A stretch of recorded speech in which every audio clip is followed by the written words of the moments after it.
नमस्कार। Book audio में बहुत बहुत स्वागत करता हूं मैं आपका दोस्त ब्रजेश। और दोस्तों आज लेकर हाजिर हूं धन्यवाद बेहरा का उपन्यास एक था रक्षक। अध्याय 23 प्रतियोगिता की शुरुआत। देवराज गुरुकुल के चारों ओर लगे ऊंचे पेड़ों से छनकर आती चांदनी पत्थर की दीवारों पर चांदी जैसी छाया डाल रही थी। एक शांत कमरे में गुरु शिव खिड़की के पास खड़े होकर बाहर लगे भव्य पेड़ को सोच समझकर देख रहे थे। उनके चेहरे पर एक शांत मुस्कान थी, लेकिन उनके मन में वर्षों पुरानी यादें भर गई थी। अचानक दरवाजे के बाहर से एक नरम लेकिन सम्मानजनक आवाज ने शांति भंग की। ध्रुवा विनम्रता से, क्या मैं अंदर आ सकता हूं गुरुदेव? गुरु शिव ने खिड़की से नजर घुमाई और देखा कि ध्रुवा धैर्यपूर्वक बाहर खड़ा है। उनकी आंखों में गर्मजोशी भरते ही उनकी मुस्कान और गहरी हो गई। गुरु शिव स्नेह से, ध्रुवा तुम मुझे बहुत प्रिय हो। तुम्हें यहां आने के लिए अनुमति की आवश्यकता नहीं है, तुम अंदर आ सकते हो। यह दयालु शब्द सुनकर ध्रुवा के चेहरे पर मुस्कान आ गई। वो कमरे के अंदर गया। उसकी हरकतें सम्मानजनक लेकिन आत्मविश्वास से भरी हुई थी। चांद की चमक ने कमरे को रोशन कर दिया, जिससे उस पल में एक अलौकिक आभा आ गई।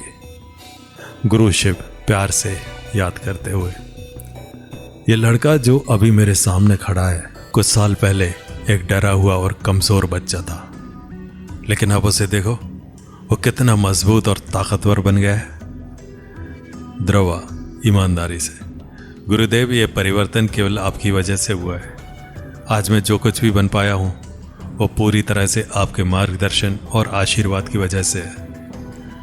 गुरु शिव धीरे से अपना सिर हिलाते हुए, नहीं ध्रुवा, तुम बिल्कुल गलत हो। सच तो यह है कि तुम अपने प्रयास और दृढ़ संकल्प के माध्यम से खुद को इस मुकाम तक ले आए हो। ध्रुवा के चेहरे पर गंभीरता आ गई और वो आगे बढ़ा। उसकी आवाज कृतज्ञता से भर गई। ध्रुवा, नहीं गुरुदेव, अगर आपने मुझे अपना शिष्य नहीं बनाया होता तो मैं अभी भी उस पेड़ के पीछे छिपा होता, साहस और शिक्षा पाने के लिए संघर्ष कर रहा होता। गुरु शिवा गर्मजोशी से, क्या तुम जानते हो ध्रुवा, तुम बाकी सभी से किस तरह अलग हो? ध्रुवा रुक गया। उसके चेहरे पर एक विचारशील भाव था, क्योंकि वो अपने गुरु के शब्दों को समझने की कोशिश कर रहा था। लेकिन इससे पहले कि वो कुछ बोल पाता, गुरु शिव ने आगे कहा, तुम्हारे गुण ध्रुवा, यही गुण तुम्हें दूसरों से अलग बनाते हैं। मेरे शब्दों पर ध्यान दो। वो दिन दूर नहीं जब तुम एक महान योद्धा के रूप में जाने जाओगे, न केवल इस गुरुकुल में बल्कि पूरी दुनिया में। ध्रुवा के चेहरे पर कृतज्ञता भरी मुस्कान आ गई।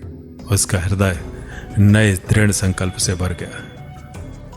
ध्रुवा विनम्रतापूर्वक, धन्यवाद गुरुदेव।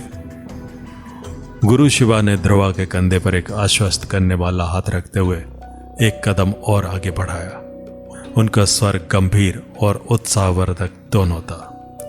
गुरु शिव धीरे से फिर भी दृढ़ता से, सुनो ध्रुवा, कल एक महत्वपूर्ण दिन है, न केवल तुम्हारे लिए बल्कि मेरे और इस पूरे गुरुकुल के लिए।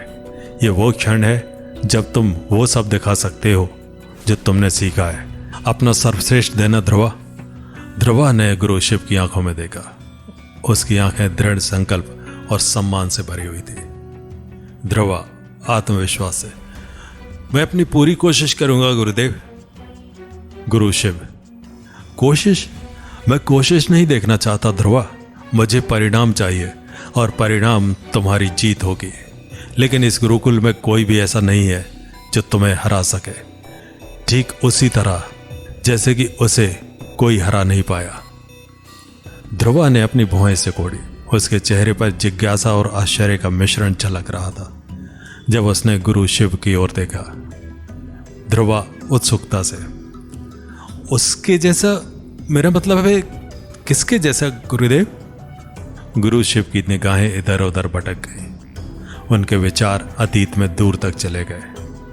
जैसे ही यादें उभरने लगीं, उनके होंठों पर एक हल्की मुस्कान आ गई। उनकी आंखों में एक पुरानी चमक आ गई। गुरु शिव धीरे से मानो खुद से बात कर रहे हो। वो एक योद्धा था, एक योद्धा जिसे इस गुरुकुल का सबसे शक्तिशाली योद्धा कहा जाता था।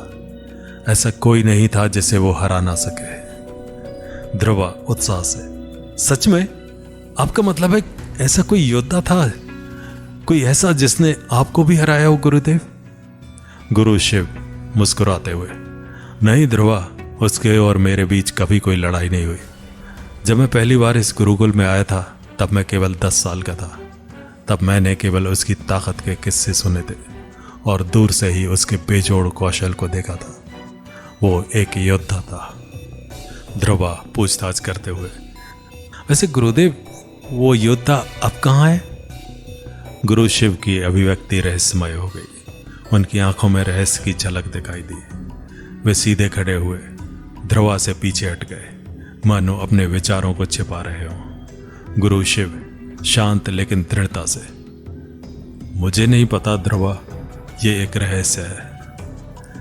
गुरु शिवा ध्रुवा के करीब आए, दोनों हाथ उनके कंधे पर रखे, उनकी आंखों में सीधे देखते हुए मानो अपनी शक्ति अपने शिष्य में स्थानांतरित कर रहे हो। गुरु शिव संकल्प के साथ, देखो ध्रुवा, कल की प्रतियोगिता में चाहे जो भी हो तुम्हें जीतना ही होगा। सिर्फ अपने लिए नहीं बल्कि इस गुरुकुल के गौरव के लिए। मैं चाहता हूं कि तुम्हारा नाम इस जगह के महान राजकुमारों की विरासत में अंकित हो। ध्रुवा का संकल्प दृढ़ था, लेकिन जब उसने जवाब दिया तो उसकी विनम्रता झलक रही थी। ध्रुवा शांत भाव से, मैं कल की प्रतियोगिता में जरूर जीतूंगा गुरुदेव। गुरु शिव प्रोत्साहन देते हुए, यही मैं तुमसे उम्मीद करता हूं ध्रुवा। गुरु शिव के शब्द अभी भी उसके कानों में गूंज रहे थे। ध्रुवा कमरे से बाहर निकल गया और गुरुकुल के अभ्यास स्थल की ओर चल पड़ा। आगे चांदनी से जगमगाता रास्ता उसे रास्ता दिखा रहा था, मानो प्रकृति को ही आने वाले दिन का महत्व पता हो। सुबह का समय, जैसे ही सुबह का सूरज गुरुकुल को अपनी गर्म चमक में नहला रहा था, माहौल उत्साह से भर गया था। राजकुमार पूरी तरह से तैयार होकर प्रतियोगिता के लिए तैयार खड़े थे। उत्साह और समर्थन के नारे हवा में गूंज रहे थे। जैसे जैसे उत्सुकता बढ़ती जा रही थी, उनके नाम पूरे मैदान में गूंज रहे थे। इकट्ठी भीड़ में से तक्षराज, जो हमेशा थोड़ा चुनौती देने वाला होता है, अपना ध्यान ध्रुवा की ओर लगाया। उसकी आवाज उत्साह के गूंज को काट रही थी। तक्षराज मजाकी अंदाज में, क्या तुम्हें लगता है कि तुम ये प्रतियोगिता जीत पाओगे ध्रुवा?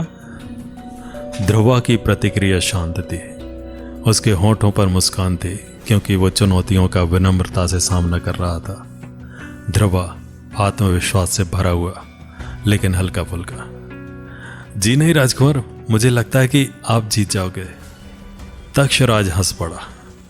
उसने अपने सिर को अविश्वास में हिलाते हुए ध्रुवा के कंधे पर थपथपाया और दोस्ती का परिचय दिया। तक्षराज मुस्कुराते हुए, तुम जो भी कहो ध्रुवा, तुम ही मेरे सच्चे दोस्त हो। तभी रुद्र अपने विशिष्ट आत्मविश्वास के साथ तक्षराज के पीछे से झुका और उसके कंधे पर हाथ रखा। अपनी खुद की घोषणा करते हुए उसकी आवाज में निश्चितता भरी हुई थी। रुद्र गर्व से, ये तुम्हारी गलती है तक्ष, मैं ये प्रतियोगिता जीतूंगा। रुद्र की निर्भीकता पर तक्षराज मुस्कुराया। बिना किसी परेशानी और चढ़ाने के वो बोला, हाँ राजकुमार, आप ही ये प्रतियोगिता जीतोगे। राजकुमारों ने आगे की चुनौतियों के लिए अपने अपने तरीके से मानसिक रूप से तैयार होना जारी रखा। हवा में प्रतिद्वंदिता और सौहार्द की भावना स्पष्ट थी। जैसे जैसे उत्साह बढ़ता गया, गुरुओं के आने का नजारा प्रतियोगिता की शुरुआत का संकेत देता गया। गुरुओं ने मंच पर अपनी कुर्सी ली। प्रत्येक ने शांत अधिकार के साथ अपनी भूमिका निभाई। मंच तैयार था और तैयारी का अंतिम क्षण आ गया था। युवा राजकुमार चुनौतियों के लिए तैयार होकर तन मन से खड़े थे, क्योंकि प्रतियोगिता का पहला चरण उनका स्वागत कर रहा था। और अगले अंक में प्रतियोगिता का आरंभ। तो मिलते हैं अगले अंक में।